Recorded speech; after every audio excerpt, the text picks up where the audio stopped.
Fala, sétimo ano, aqui é o professor Éder de Geografia e hoje a gente inicia a nossa aula 4 da apostila. A gente está falando aí de Brasil, abordamos várias questões aí do nosso país, né, da nossa divisão regional, é, das questões ligadas aos pontos extremos. Estamos falando de Brasil aí como um todo. E hoje a gente vai abordar um pouco a questão da região. O que é uma região? Nós sabemos que o Brasil, ele é composto por 5 principais regiões, né? Região Norte, Nordeste, Centro-Oeste, Sudeste e Sul. Essa é a divisão que a gente chama de divisão do IBGE. O IBGE é o Instituto Brasileiro de Geografia e Estatística. Ele é um órgão público, né, que é responsável por essa parte de planejar o território brasileiro, seja através dos censos, seja através das pesquisas, né? E ele organiza essa questão da região, né? Só que a gente percebe, estudando a regionalização do Brasil, que o Brasil ele é composto por várias formas de se regionalizá-lo, né? Tem a divisão regional, né, das macro-regiões geoeconômicas, que é o que a gente vai utilizar, né? Aqui divide o Brasil em 3 regiões, Amazônica, Nordeste, Centro-Sul, né? E existem vários e vários outros tipos de região. Mas antes da gente falar desses tipos, a gente tem que entender o que é uma região. Então, abram a apostila de vocês na página 9 e podem grifar esse primeiro parágrafo aí, ó. Como todos os países de grande extensão territorial no mundo, o Brasil é marcado por desigualdades entre suas regiões. Contudo, antes de estudarmos as regiões do país, devemos refletir um pouco sobre o que significa a palavra região. Pesquisando em um dicionário, podemos encontrar a seguinte explicação: a região é um território que se distingue dos outros por características próprias. Então, grifem esse trecho aí. A região é um território que se distingue dos outros por características próprias.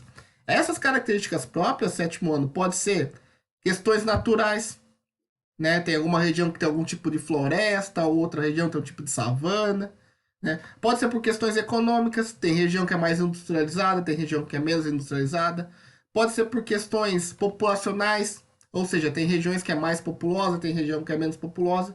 Então, quando a gente divide algo, transforma em região, a gente sempre leva em consideração algumas características próprias desse território. E o Brasil é assim. Toda a região, toda a regionalização do nosso país leva em consideração algum tema, ok? Mas quais seriam essas características próprias? A princípio, podemos dizer que cada uma das regiões brasileiras teria alguns aspectos naturais: clima, rios, relevo, vegetação, e sociais, agricultura, indústria, cidades, específicos, isto é, que não podem ser encontrados em outros lugares. Essas especificidades tornam as paisagens e os modos de viver, comportamentos, trabalho e dificuldades diferentes. Então, cada região tem alguma característica própria, que pode ser de cunho natural, né? Ou pode ser de cunho social, ok? Mesmo assim, apesar de todas as diferenças, as regiões do nosso país integram um todo que chamamos de Brasil.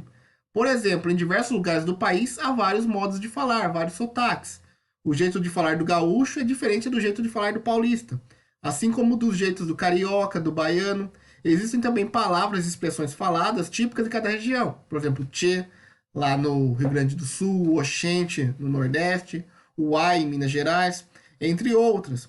Mas todas essas variações fazem parte da mesma língua, o português. Todo mundo se comunica no Brasil com a mesma língua, apesar dos sotaques diferentes das regiões. Né, gente? Todo mundo fala que português. Dessa maneira, este imenso país possui uma unidade, apesar de toda a sua diversidade. Então, grifem isso aí também. Desta maneira, esse imenso país do Brasil, apesar de toda a sua diversidade natural, linguística, social, ele vai ter uma unidade. Né? A gente faz parte do mesmo país, apesar das nossas diferenças. Então, como a gente vai dividir o Brasil em regiões? Né? Então, como eu disse para vocês, hoje a regionalização que a gente mais utiliza é a do IBGE. A que a gente vai estudar é das macro-regiões geoeconômicas. Mas existem vários e vários tipos de regionalização do Brasil que foram mais ou menos utilizadas durante todo o nosso processo histórico. Né? Então, o Brasil já teve várias divisões regionais. Na verdade, as mudanças nas divisões políticas e regional, no decorrer do tempo, refletem as mudanças que acontecem na sociedade e na economia do país. Nas primeiras décadas do século XX, também surgiram propostas curiosas de divisão regional. Uma delas foi elaborada por Ezequiel de Souza Brito, cujo critério eram os produtos típicos de cada região. Então, olhem esse primeiro mapa aqui da página, acho que página 10. Isso, página 10. É a divisão regional proposta pelo Ezequiel de Souza Brito. Ele levou em consideração o quê? Os produtos típicos de cada região, né? Ele levou em consideração o que era produzido, né, em cada parte do território brasileiro, né? Então, por exemplo, lá na região norte, ele colocou o destaque para borracha e castanha. Na região nordeste, açúcar, fumo, algodão e cacau. Na região centro-oeste, diversos produtos e criação de gado. Na região sudeste, café e laticínios. Aqui no Paraná e Santa Catarina, mate, pinho e aveia. E no Rio Grande do Sul, trigo, vinha e gado, né? Essa foi uma divisão que foi utilizada pelo Ezequiel de Souza Brito na metade do século XX, lá até a década de 30 e tal. Só que por que ela não faz muito sentido hoje? Porque hoje o Brasil não vive só da questão da agrícola. Isso, por exemplo, produtos como a extração de borracha não é feito só na região norte, mas algodão está distribuído em vários lugares, né? Até o cacau também se diversificou pelo país. Então, esse tipo de divisão já não faz mais sentido para a gente. Então, isso também é preciso levar em consideração.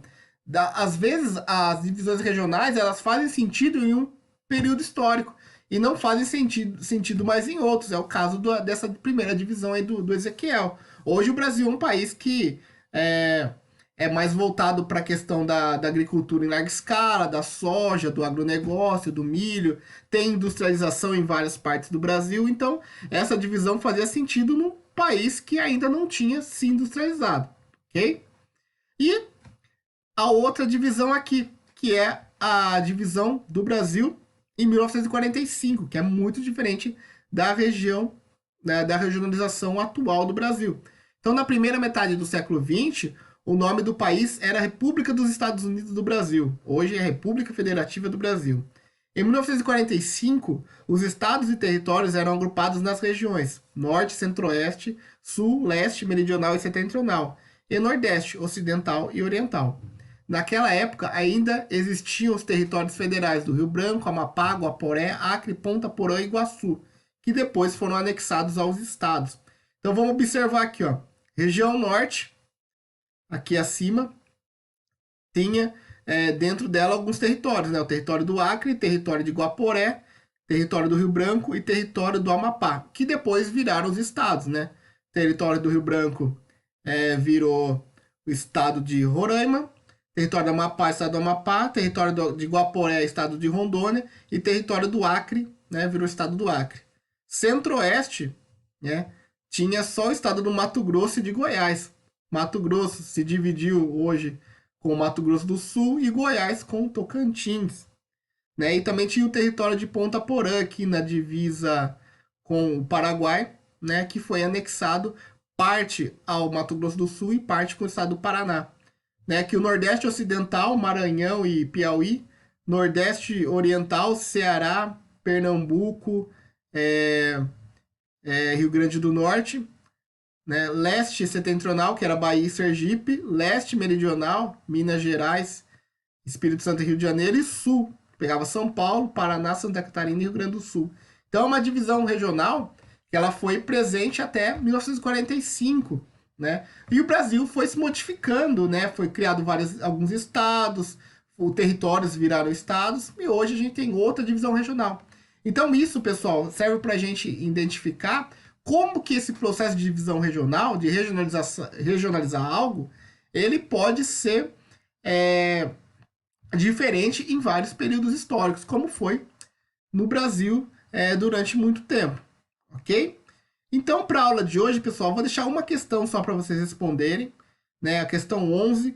Qual é a característica da proposta de divisão regional de Ezequiel de Souza Brito no início do século XX? que é essa primeira aqui, que eu falei para vocês. Então, tá tranquilo para responder a questão 11, tá certo? Aí na próxima aula a gente vai falar mais da divisão do IBGE, que é uma das divisões que a gente mais utiliza. Certo, sétimo ano? Ficamos por aqui e até a próxima.